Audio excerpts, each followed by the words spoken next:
will you make if you are not living in abundance? I've said it severally. You can never be a good Christian if you lack the resources to be one. And that is why today people will prophesy because they want to get money, fleece you of your hard-earned money. No, that is not the plan of God. You as a Christian, either as a pastor or as a church member, God has given you the grace to live in abundance. How can you tap into the abundance? How can you be that profitable and productive servant? It is the understanding we're going into, and we're going straight into the story of the sower now. I've laid the foundation. I've made you understand the concept of who a faithful servant is, who a profitable servant is.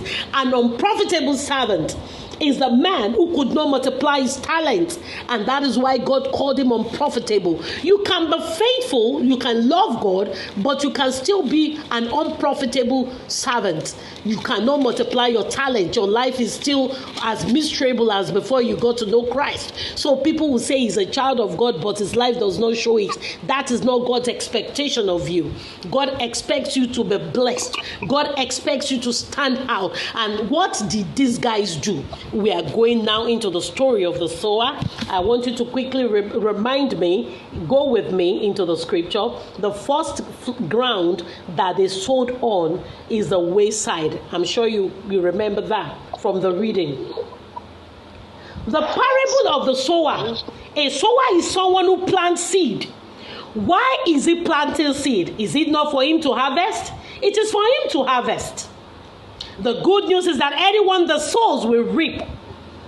It's a universal law of God. Genesis 8:22. As long as the earth remains, season for harvest will not cease. Galatians 6:7 says, whatever a man sows, he will reap. The law of sowing and reaping is a universal law tied to time. With time, you will reap whatever you sow. So your life today is what you have sown in years past. Now tonight, you have to be conscious of what you will sow henceforth. Ecclesiastes 3:2 says that a time to plant, a time to pluck. Tonight is a time for you to understand how to sow rightfully. A spiritual sower seeks to win souls, according to the basic knowledge we have of the story of the sower. A spiritual sower seeks to win souls in alignment with the Great Commission. What is the Great Commission? The go ye command. Go ye into the world and win souls. You can find that in Matthew 28, verses 18 to 20, or Mark 16, verses 15 to 16.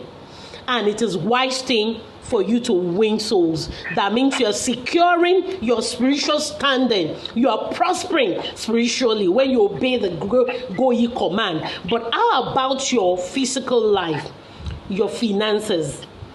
The business-wise, a sower can be likened to an entrepreneur. An entrepreneur invests, expecting returns. A businessman, a farmer can also be likened to a sower. He plants in anticipation of harvest. An investor puts his money in business in anticipation of returns. A manufacturer manufactures in anticipation of selling to make gains. So business-wise, what is the story of the sower telling you? One, you do not invest in anything called wayside. The wayside investment, the wayside as a word means edge of the road. Naturally, what do we do when on the road? Do you walk on the main road? Please, I want us to make it an interactive session. Do you walk on the main road? Do you walk on the highway? We walk on the side of the road, which means that naturally, anything that falls by the wayside, just like the phrase means idiomatically, will not materialize into anything. It means it will fail to finish well. Anything that falls by the wayside, it's an idiomatic expression, which means that it will fail to materialize into anything productive. So when you invest in anything we call wayside business, naturally people will trample over it. It's an accident waiting to happen. There is no hope of survival for that business.